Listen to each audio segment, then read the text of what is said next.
Como les decía, estamos celebrando, o se va a celebrar, 300 años de la muerte de San Luis María Griñón de Montfort, un santo de mucha influencia en la Iglesia y fundador de varias congregaciones. Para ello hemos invitado a dos representantes de dos congregaciones, el padre Juan Bigoni, que es sacerdote misionero monfortiano, que es párroco de Huaycán, y también la Madre María Jesús, hija de la sabiduría. Bienvenidos y muchas gracias por estar con nosotros. Buenas noches. Y felicitaciones por los 300 años que tienen ustedes. Bueno, gracias por permitirnos este espacio. Sí. Gracias, Padre Manuel, porque realmente, aunque nos sentimos muy pequeños frente a este San Luis de Montfort, creo que vale la pena ofrecer la posibilidad de como tenerlo presente, recordarlo, porque como todo santo ha vivido el Evangelio de una manera radical, ¿no? Heroica. Y heroica, y ha muerto a los 44 años propio en plena... tan joven. En plena misión. O sea, que si llega a los 80 como el Papa actual, ¿qué habría hecho? Tremendo. 44, sí. Sí, a ver, cuéntanos un poco la vida. Del padre de Montfort, lo que es como una iluminación especial para todo el pueblo de Dios. Perdón, ¿el nombre original era Luis María o se puso el de María? Porque yo conozco el San Antonio y María Claret, se añadió él, después el de María. Sí, en ese caso, ¿cómo es? También se le añadió. Y Montfort no es su apellido, es el nombre del pueblo donde nació y se bautizó. Él quería subrayar el valor del bautismo para su vida y el valor de María. ¿Y entonces cómo se apellidaba él? Griñón. Griñón de Montfort, claro, está bien, Griñón, sí. Griñón, sí. De la ciudad de Montfort, ¿no? Bueno, yo podría decir que es de mucha iluminación del espíritu, que él propone en sus misiones populares valorar lo que significa la vivencia del bautismo. O sea, él apasionadamente va proclamando, anunciando que somos hijos de Dios, que somos consagrados como hijos de Dios desde el bautismo. Y eso es algo muy actual también ahora. Y un compromiso para poderlo dar anunciando, pero también desde nuestra vida de fe, de amor, de esperanza, de oración y sobre todo descubrir en el que sufre, en el más abandonado, la presencia viva de Cristo. O sea, muy a la luz de Mateo 25. Tomás. Sí, bueno, yo diría, ¿no?, que lo que él enseña en su doctrina, en realidad primero lo vivió. Y me parece interesante poder, por ejemplo, recordar algunos hechos significativos de su vida. Por ejemplo, a los 18 años, cuando dejó su pueblo, ya para viajar por tierra a París, 300 kilómetros, fuera del pueblito, él se arrodilló y confió su vida a la providencia. Al primer pobre entregó la plata que tenía, al segundo le regaló el vestido nuevo que tenía y al tercero, con el tercero cambió su propio vestido. Y inició un camino de 300 kilómetros que lo llevó a París. ¿Tú qué, caminando? Caminando, porque él siempre caminó, 20.000 kilómetros caminó a lo largo de su vida, siempre caminando, sin sombrero, porque pensaba en la presencia de Dios. Al punto tal llegó, después de un viaje muy difícil por la lluvia, que la persona que lo esperaba no lo reconoció. Y tuvo que refugiarse en el seminario, por eso había ido, ¿no?, de los pobres en París. Y esto para decir que a 18 años tenía ya una decisión, ¿no?, de orientar su vida realmente para buscar a Dios y para servir a la gente más pobre. Como él decía, ¿no?, mi anhelo es hacer catecismo a los pueblos del campo y ayudar a los pecadores a volver al Señor, a convertirse por medio de María. O sea, él salió de casa para ir al seminario, para ser sacerdote. Sí. O sea, él fue sacerdote diocesano. Sí, sacerdote diocesano, se fue a estudiar a San Sulpicio a París, pero mientras su papá deseaba que él fuera un abogado o un sacerdote famoso, él más bien pensaba en París como el lugar de la santificación. Vivió 10 años en París y podía decir que salió de París sin conocer la ciudad, porque vivía tan interiormente, vivía su vida cristiana, que solamente oraba, trabajaba para poder ganarse el pan y para poder estudiar, y realmente estudiaba para poder prepararse para el futuro. Cuando es sacerdote, que se dedica a dar misiones, dice. Ya, se dedica a dar misiones. Y de hecho su vida es una vida misionera. Pero mientras espera o se prepara para la misión, en el momento, diríamos, de dificultad, su lugar es el servicio a los pobres en los hospitales, sea de Poitiers, una ciudad, sea de París, donde también se siente identificado profundamente con los más pobres y vive de tal manera su compromiso que lo votan siempre, lo despiden, porque era muy entregado, ¿no? Y de ahí él se abre después a la misión. Pero es interesante como en el primer hospital realmente Montfort pensó en las hijas de la sabiduría. A ver, habla tú cómo pensó en ella. Antes de ustedes, antes de la rama... Sí, de hecho, las primeras a ser fundadas son las hijas de la sabiduría. Bueno, sí, yo quisiera también comentar del padre de Montfort que el contexto está en vigencia el jansenismo, ¿no? Entonces presentaban a un Dios muy lejano, pero el padre de Montfort insiste en que el misterio de la encarnación, Cristo se hace cercano, se hace humano, para compartir con los humanos su divinidad. Entonces, eso es algo muy importante, porque presenta a un Cristo encarnado, cercano a la persona, en su situación, digamos, de límite, de naturaleza humana, en su situación de pecado o en su situación también de pobreza o de indigencia. Entonces, eso es realmente como, digamos, algo especial. Y justamente a las hijas de la sabiduría, la primera es María Luisa Trichet, y su nombre religioso María Luisa de Jesús. A ella lo que le va a pedir a través de un cántico, porque también es poeta, además de escritor, le dice: hija de la sabiduría, lo que más tienes que comprometerte es a amar a todos, pero de predilección al que más sufre, al más olvidado. Es decir, desarrollar en tu interior la compasión, la ternura ante el dolor, ante el sufrimiento de la persona, ¿no? Entonces, nace esta familia religiosa, nosotras, y nos da el nombre de hijas de la sabiduría, porque él en su reflexión, en su meditación, descubre, reconoce que Cristo es la sabiduría del Padre, pero una sabiduría crucificada, que está a la luz de la carta de San Pablo a los Corintios, ¿no? Una sabiduría que locura, que un escándalo para los griegos, pero para el Hijo de Dios es la sabiduría misma de él. Y cuando funda la congregación de ustedes, ¿cuál es el objetivo principal, así práctico? Concretamente, digamos que el objetivo principal es identificarnos con Jesús. Por eso nos da una oración para invocar que la manera de pensar, de sentir, los rasgos de Jesús se puedan impregnar en nosotros a través de esta súplica, a través de otro medio que es la devoción a María, una devoción de confianza, de ternura, el asumir el sacrificio y la cruz en la vida como salvación. Entonces, eso nos pide, pero para encontrar y servir a Cristo en el que sufre, en el pobre, en el abandonado. Bueno, esa es lo ahora vamos a principal. ver cuándo funda la rama masculina y por qué la funda. Sí.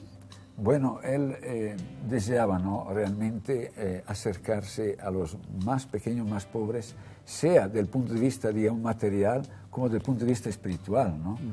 Y entonces fundó la congregación montfortiana para las misiones, para evangelizar a través de, digamos, el anuncio de Cristo. ¿Y qué título les dio a ustedes? ¿A ellas, hijas de la sabiduría de ustedes? Bueno, Compañía de María. ¿No? El primer título era Misionero del Espíritu Santo. Sí. Y después terminó con la Compañía de María, pero creo que no puso él, hablaba de la compañía, sí, de María. La finalidad era para él una pequeña comunidad que, siguiendo las huellas de los apóstoles pobres y abandonados a providencia, pudiera realmente reanimar la iglesia, reanimarla, ayudando a redescubrir los compromisos bautismales. para él el camino para despertar el compromiso bautismal era ayudar a la devoción a María. La devoción a María, la consagración a María, para él era consagrarse a María para renovar con mayor empeño nuestra decisión de seguir a Cristo y de vivir nuestro bautismo. Lo mismo sería, ¿no? Renovar el bautismo y consagrarse a María tiene la misma finalidad de realmente vivir la consagración bautismal y edificarse con Cristo. Pero diríamos que la persona, como él vivía la misión, era algo completo, ¿no? En la misión había la atención a los pobres con la Casa de Providencia, había la cercanía a los enfermos, ¿no? Y había el anuncio del Evangelio. Y por eso las congregaciones surgen como expresión de este gran misionero, que a las hermanas prácticamente las crea en un hospital de alguna manera para servir a los enfermos. A los hermanos los escoge para poder educar en las escuelas sobre todo, ¿no? Y a los sacerdotes, los misioneros, para la misión. Él era muy amplio en su visión. Bueno. Y el libro La verdadera devoción, eso surge que al final de su vida, al comienzo de su vida, ¿cuándo? Bueno, en realidad aquí tenemos obras completas, ¿no? Él era un escritor además, ¿no? Y él muchas veces se venía rechazado porque por la fuerza que venía creaba envidia, rechazo, ¿no? Y de 16 años de vida que ha tenido después de ser sacerdote, 4 años lo pasó en oración y ahí pasaba también escribiendo. Lo que escribía él, como el tratado de la devoción, era lo que él prácticamente enseñaba a la gente, ¿no? Entonces, él escribió el tratado de la devoción prácticamente en los últimos años, 1 año, 2 años antes de morir. Pero el libro central de su espiritualidad prácticamente lo escribió 4 años después de ser sacerdote, a los 31 años. Que es el amor de la sabiduría. Que es el amor de la sabiduría eterna, que ya tiene una síntesis de la espiritualidad. Es decir, son personas que desde poco a poco van construyendo una síntesis, la van viviendo y la van ofreciendo. María es prácticamente el medio para buscar de encontrar y identificarnos con Cristo, sabiduría, en que nos revela el amor del Padre. Bien. Bueno. Bien, ella después se comienza a extender la congregación, me imagino, por muchos sitios. ¿Cuándo llegan a Perú?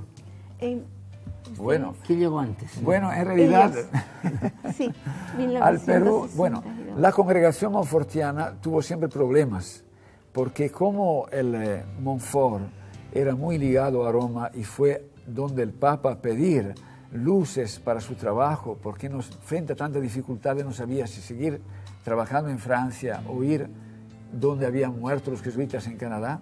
Entonces el Papa lo devolvió como misionero apostólico en Francia. Siempre esta relación con Roma le creó problemas a la congregación monfortiana. Así que por más de un siglo los monfortianos podían ser solamente 12, pequeño grupito. Y la congregación principia a extenderse más o menos cuando va a otras naciones. La primera nación donde llegan es Haití, 1875, prácticamente hace 150 años. Y después Holanda. Y en el Perú llegaron los primeros monfortianos en el 1903. Vinieron 3 para hacer misiones en la zona de Huaraz. Pero cuando ellos llegaron, muy despacio, el obispo que los había llamado para las misiones murió. Y entonces, después de mucha tensión, recibieron la orden de, por tierra, viajar a Colombia, por tierra. Entonces llegaron a Colombia y ahí tuvieron una gran extensión de la Vopés, la selva, al límite del Perú, donde trabajaron, diríamos, los misioneros monfortianos. Y al Perú llegó ya en otra época, 1961, unos sacerdotes y hermanos para trabajar y se instalaron en la parroquia. En Perú es reciente prácticamente. Sí, hace 50 años más o menos. ¿Y las hermanas? La presencia femenina, 1963, al llamado después del Concilio Vaticano, vienen las hermanas, vienen las hermanas de la provincia de Italia, un grupo, inician la labor, han trabajado en la sierra, en la selva, están trabajando también ahora en la costa. Actualmente están presentes en Tingo María, en Huánuco. Hemos trabajado también aquí en Villa El Salvador, actualmente no, pero hemos trabajado en Cerro de Pasco, en Tapuc, unos pueblitos más apartados. Presencia en el Callao, en la Guardia Chalaca, estaba el noviciado hasta hace poquito y prácticamente son 52 años de presencia. Como va a terminar el programa, quiero a ver, esos 300 años de su muerte, ¿qué van a hacer ustedes? ¿Van a morir también? Bueno, sobre todo para nosotros como miembros, como discípulos, discípulas de nuestro gran fundador y ejemplo de vida, pues creo que es un llamado, ¿no? a una interiorización, a una reflexión, también a un desafío para una exigencia mayor, a una fidelidad, porque tantas bendiciones y gracias hemos recibido en el ejemplo, en el testimonio, tanto de San Luis de Montfort como de Madre María Luisa Trichet. Entonces, hay mucho entusiasmo, porque el Padre de Montfort también suscitó en el contexto de su misión la participación de los seglares, de los laicos, que últimamente es casi como una novedad, pero él siempre estuvo suscitando ese compromiso en los laicos, ¿no?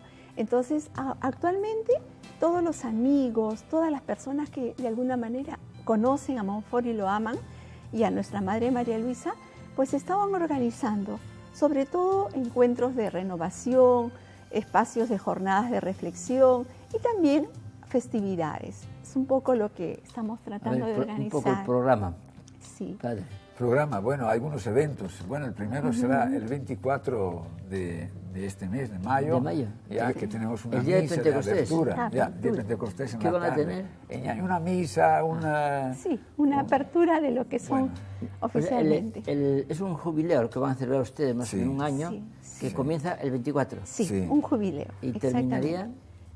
¿No tienen todavía fecha? Bueno, imagino que por el 28, sí, el 28 de 1716. El día en que murió, ¿Él murió cuándo? 28 de abril del 1716, a los 43, 44 años.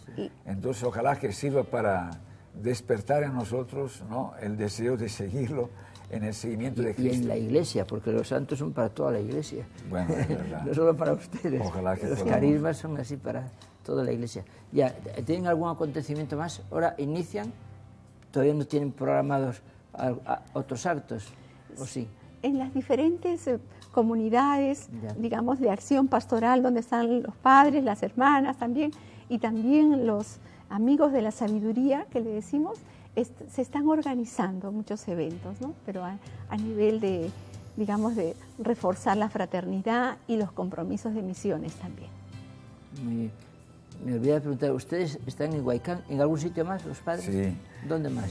Bueno, la Visitación en Lima, aquí en la parroquia de la Visitación, y también estamos en la selva, Huánuco, Tingo María y Uchiza, estamos en este sector, y en Ñaña también, claro. También nosotros estamos en Ñaña. Sí, hay una pastoral educativa en Ñaña, un colegio. Colegio. Sí, aproximadamente 1.100 alumnas y pues los docentes, las hermanas presentes ahí en la acción pastoral. Bien, si alguna persona joven quiere conocer mejor el carisma, ¿a dónde tendría que dirigirse? Bueno, aquí a la Visitación está un centro como el Centro Mariano, ¿no? Sí. Y ahí a la cuarta cuadra de la Colonial, ahí hay, se puede ahí encontrar hasta la vida de Montfort, sus escritos, ¿no? Y bueno, a las parroquias de la congregación. ¿Algún teléfono tienen ustedes por ahí? Sí, está en pantalla, sí. Por si algún joven quiere conocer mejor. Quizás. También recordamos que además de las hermanas, los sacerdotes, misioneros, también están los hermanos de San Gabriel. Aquí no. Sí, están en Ñaña, en la era, con un gran colegio también. Están los hermanos de la India, de España, que están trabajando ya hace más de 10 años también. Están las 3 congregaciones. Y así hay otros grupos como asociaciones laicales también, como las Misioneras de María, que también participan de la misma espiritualidad, y sobre todo la Legión de María, que es un movimiento laical que tiene una referencia importante, San Luis de Montfort. Muy bien, pues felicitaciones. Gracias. Y ojalá siga el carisma de San Luis María en el Griñón de Montfort, aquí y en el mundo entero. Gracias. Y una pausa y ya volvemos con la siguiente entrevista. Gracias. Muchas gracias.